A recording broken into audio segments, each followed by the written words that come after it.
Are Reddy ji से विनम्रतापूर्वक सम्मानपूर्वक निवेदन करती हूँ कि आप मंच पर आए और हम सबको अपने आशीर्वचनों से अनुग्रहित करें।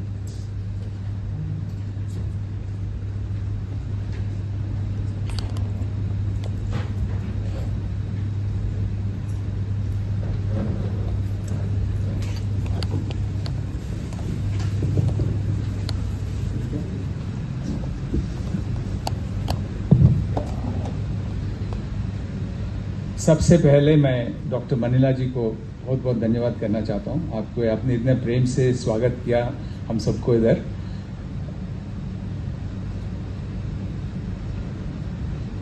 डॉक्टर शरदेंदु झा जी प्रसिद्ध लेखक और कवि, डॉक्टर अशोक पांड्या जी सदस्य संपादकीय बोर्ड ऑफ भाषा सहोदरी हिंदी, डॉक्टर महंत कुमार ठाकुर प्रमुख लेखक स्थापित ज्योतिषा जी,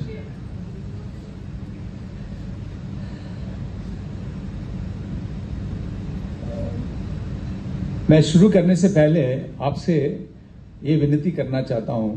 देखिए, एक दक्षिण भारत के जो रहने वाला तो थोड़ा बहुत हिंदी बोलता है, मगर इस हिंदी में आपको कुछ गलतियां नजर आए तो मुझे अभी से माफ कर दीजिए।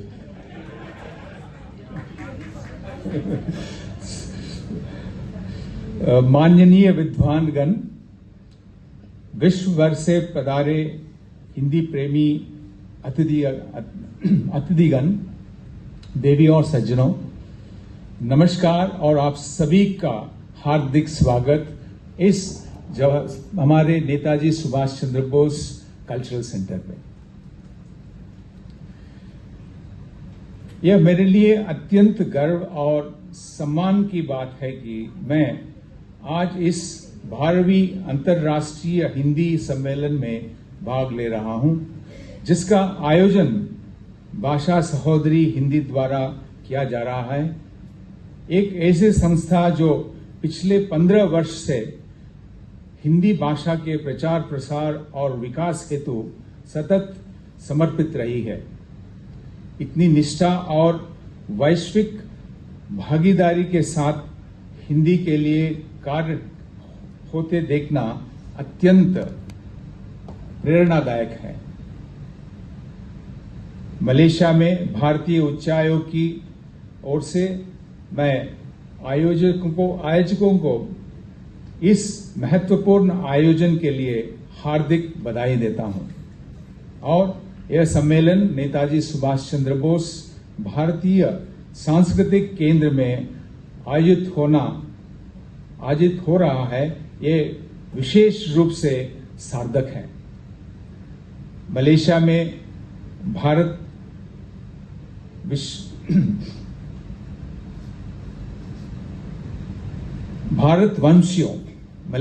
भारतवंशियों की गहरी जड़ें हैं और यहाँ की धरती पर भारतीय भाषाओं, परंपराओं और संस्कृति की प्रतिध्वनि आज भी जीवंत है।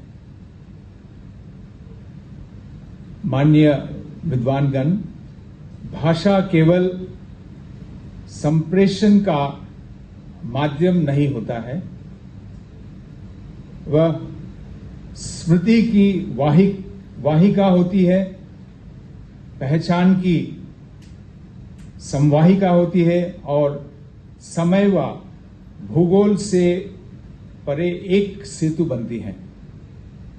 हिंदी जो न केवल भारत की प्रमुख भाषाओं में से एक है, बल्कि विश्व की सबसे अधिक बोली जाने वाली भाषाओं में भी है, एक अनोखा स्थान रखती है।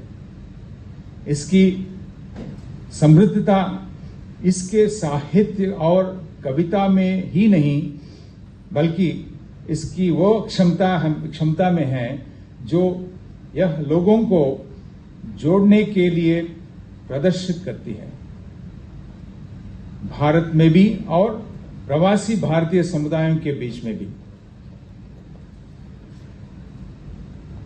हिंदी की यात्रा ऐतिहासिक भी रही और जीवंत भी। तुलसीदास और कबीर से लेकर निराला, महादेवी वर्मा और दिनकर जैसे आधुनिक कवियों तक हिंदी ने दर्शन, कला, राष्ट्रबोध और लोक चेतना का सशक्त माध्यम बनकर एक अद्भुत विकास किया है। और आज हिंदी डिजिटल मंचों, सिनेमा, टेलीविजन तथा वैश्विक अकादमिक संस्थानों में भी अपना स्थान बना रही है। इस समर्पित यात्रा में भाषा सहोदरी हिंदी की भूमिका अत्यंत महत्वपूर्ण रही है। आपने अपने आयोजनों,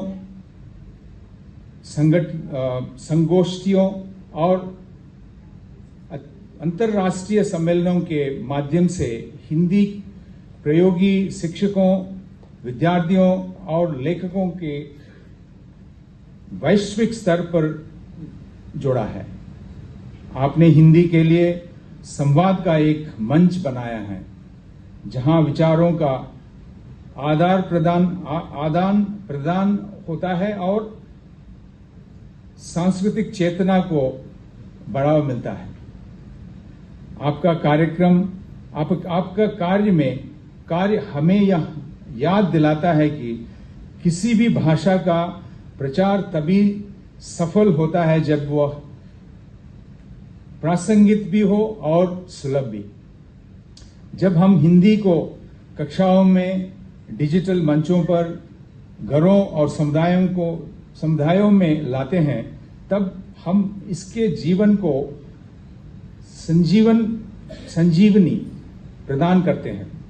जब हम युवकों और प्रवासी भारतीयों से हिंदी में नई रचनाएं करवाते हैं, तो हम भाषा को नवीन दृष्टिकोण से समृद्ध करते हैं। और जब हम हिंदी को तकनीकी से जोड़ते हैं, टेक्नोलॉजी से मेरा मतलब, तो हम इसे भविष्य के लिए तैयार करते हैं।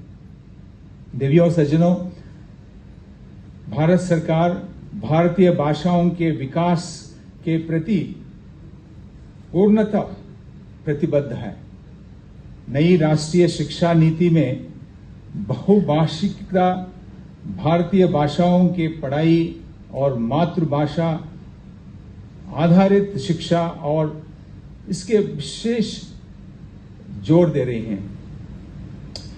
यह नीति यह स्वीकार करती है कि भारतीय भाषाओं का विकास शिक्षा में समानता और सांस्कृतिक पहचान दोनों के लिए आवश्यक है। भारतीय विदेश मंत्रालय द्वारा विश्व भर में भारतीय मिशनों और सांस्कृतिक केंद्रों के माध्यम से हिंदी शिक्षा और सांस्कृतिक गतिविधियों का प्रोत्साहन दिया जा रहा है। जैसे आज आप देख रहे हैं, ये हमारे इंडियन कल्चरल सेंटर है, जहां पे हम ये सौभाग्य रहा हमारा, आपको यहाँ पे आपने अपना कार्यक्रम को पूरा 2 दिन के अंदर काम करने का हमें अवसर मिला है। हमारी हिंदी दिवस की वार्षिक आयोजन, हिंदी कक्षाएं और मलेशिया शैक्षिक संस्थानों के साथ साझेदारी, इस सभी प्रयासों का यही उद्देश्य है।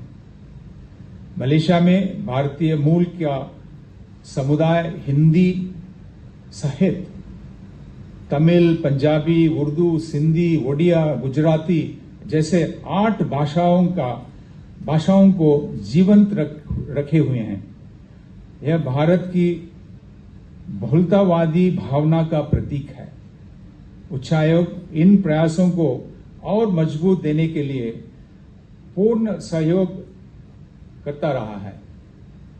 और इस दौरान मैं कुछ और कहना चाहूंगा, जो मेरे भाषण में थोड़ा बहुत लिखा हुआ है, कि हमने इस साल फरवरी में एक कवि सम्मेलन इसी हमारे कल्चरल सेंटर में किया है।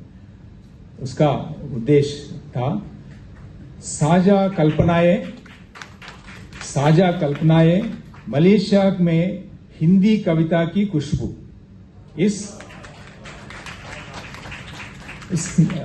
इसको लेके हमारे जो कुछ हमारे मित्र हाई कमीशन के उच्चायोग के एक विक्रम हमारे साथी थे पहले, अभी आजकल वो जकार्ता में भारत के उच्चायोग जो इंडोनेशिया में है वहां पे चले गए। उन्होंने अपनी कविताएं तो सुनाए, मगर यहाँ के भारत के अपने वासियों का जितने भी हिंदी में जो अनर्गल होते हैं उन सबको यहाँ बुला के ये अभी कवि सम्मेलन का कार्यक्रम किया गया है यहाँ पे। और दूसरा, इसी हमारे कल्चरल सेंटर में हिंदी कक्षाएं भी चलते हैं, आपने भी सुना होगा। और मैं चाहूंगा कि हमारे दोस्त जो बाला है, जो हिंदी ठीक से नहीं जानते हैं, मगर उनके माध्यम से मैं यामिनी जी को एक बार बुलाना चाहूँ। Please invite Yamini ji to meet the delegation. जो हमारी जो हिंदी पढ़ाने वाले जो टीचर यहाँ पे वो भी भारतीय हैं, यहाँ पे स्थित हैं और वो क्लासेस लेते हैं हफ्ते में 2 बार। और हमें ये पता लगा कि बहुत इंटरेस्ट है यहाँ पे हिंदी सीखने का। हमारे भारतीय जो हर एक जो पेरेंट्स हैं वो अपने बच्चों को हिंदी सिखाना चाहते हैं, क्योंकि उनको मालूम है इनका महत्व क्या होता है। आगे बढ़ते बढ़ते जब बच्चे पैदा होंगे उनके लिए एक और भाषा का जो माध्यम जो मिलता है उससे बहुत सारा उनको एडवांटेजेस जो मिलेंगे उसके संबंध में। और मित्रों, हमें हिंदी को केवल साहित्य और परंपरा की भाषा नहीं बल्कि अवसर और नवाचार की भाषा भी बनाना होगा। हमें यह सुनिश्चित करना होगा कि हिंदी में अंतर्राष्ट्रीय अकादमी और संस्थानों में अधिक स्थान मिले। यहाँ डिजिटल और एआई तकनीकों में भी अपनी उपस्थित दर्जा कराए और यह ऐसे उपकरणों से सुसज्जित हो जिससे यह हर जिज्ञासु के लिए सुलभ रहो। भाषा जोड़ती है, बांटती नहीं। आज की दुनिया जो कई बार विभाजन और गलतफहमियों से जुड़ी हैं, वहां हिंदी जैसे भाषाएं संवाद, सद्भाव और सांस्कृतिक समझ की पुल बन सकती है। अंत में मैं भाषा सहोदरी हिंदी को उनके समर्पण और सेवा के लिए हार्दिक बधाई देता हूं। आपने हिंदी के लिए एक वैश्विक आंदोलन खड़ा किया है और हम इस पवित्र प्रयास में आपके सहयोगी बनने पर गर्व महसूस करते हैं। आइए इस 12वीं अंतर्राष्ट्रीय हिंदी सम्मेलन में हम नवीन विचार, गहन सहयोग और नई प्रेरणा लेकर हिंदी के वैश्विक सफर को और आगे बढ़ाएं। और जिससे जैसे मैंने सुना है कि कल काफी पेपर्स प्रेजेंट हुए हैं, चर्चा हुए हैं, आज सुबह भी काफी जैसे हिंदी प्रचार प्रसार के लिए जितने भी कदम और आगे लेना है इसके बारे में काफी चर्चाएं हुई यहाँ पे। इसके लिए भी मेरी तरफ से आप सबको और बहुत बहुत बधाई देना चाहता हूँ। जैसे शुरू में जैसे मैंने कहा कि भारतीय उच्चायोग और हमारे जो इंडियन कल्चरल सेंटर प्रयास इसी में जुड़े हुए हैं, जहाँ पे हम हिंदी भाषा को कैसे प्रचार प्रसार करें। और इस दौरान हम खुद कोशिश करते हैं कि हिंदी में वाकई में हमारा जो फ्लुएंसी बोलते हैं वो ज़्यादा नहीं है, मगर हम कोशिश ये करते हैं कि जहाँ मौका मिले हम हिंदी में बोलें। और इसकी ताकि जो सुनने वाला भी, जहाँ के जो रहने वाले भारतीय भी, उसका थोड़ा इंस्पिरेशन को हिंदी में प्रेरणा थोड़ा बहुत उनको भी मिले, ताकि हम भाषा का भारतीय जो हिंदी भाषा का जो हम प्रचार प्रसार में भी थोड़ा बहुत उसका मदद करें। और मेरा जो ये छोटा ये अंत में एक और बात कहना चाहूँगा, हमारी जो डेप्यूटी हाई कमिश्नर है, मेरे सहयोगी सुभाषिनी नारायणन, और इस डायरेक्टर कल्चरल सेंटर के जो डायरेक्टर हैं हमारी जो विजय लक्ष्मी जी थोड़ा चोट पहुंची, उनको थोड़ा आजकल बेड रिडन है तो इसलिए नहीं आ पाए। मगर हमारा दूसरा साथी जो सुभाषिनी नारायण काफी आपके संपर्क में रही शुरू से भी, ताकि आपका आयोजन, आपका जो इवेंट मलेशिया में जरूर होना चाहिए था।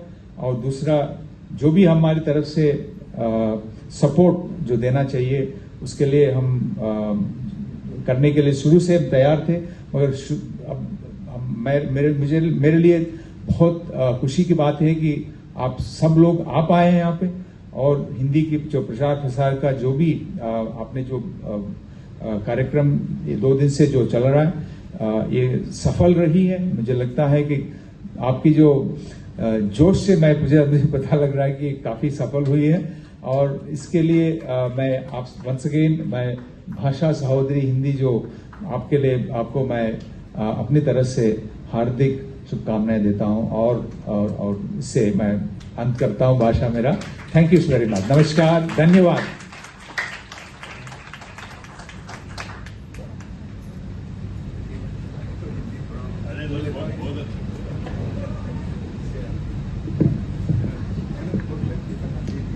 धन्यवाद सर, आपके विचारों को सुनकर हम बहुत लाभान्वित हुए हैं।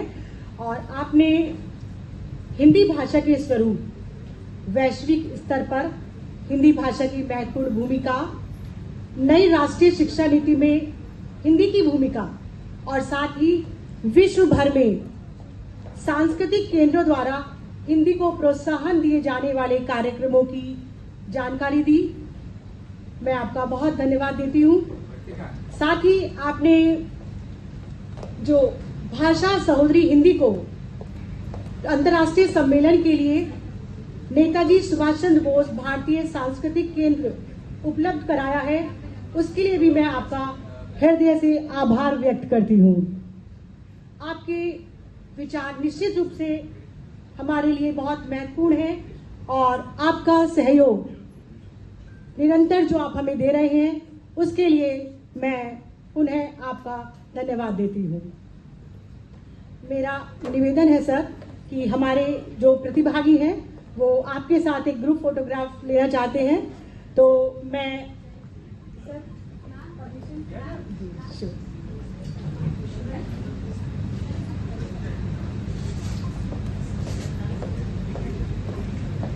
मुझे ये बताते हुए बहुत प्रसन्नता हो रही है कि high commissioner of India to Malaysia और आईसीसी की ओर से भाषा सहोदरी हिंदी को सम्मानित किया जा रहा है, क्योंकि इस कार्यक्रम के संयोजक श्री जयकांत मिश्रा जी अस्वस्थ होने के कारण इस कार्यक्रम में नहीं आ पाए, किंतु उनकी सुपुत्री कुमारी वर्तिका मिश्रा जी इस कार्यक्रम का लगातार नेतृत्व कर रही हैं।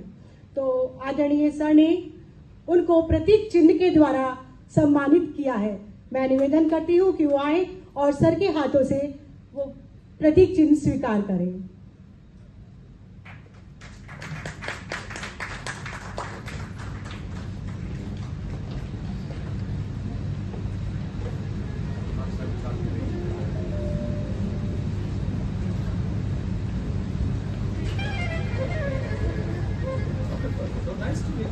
बहुत अच्छा लगा।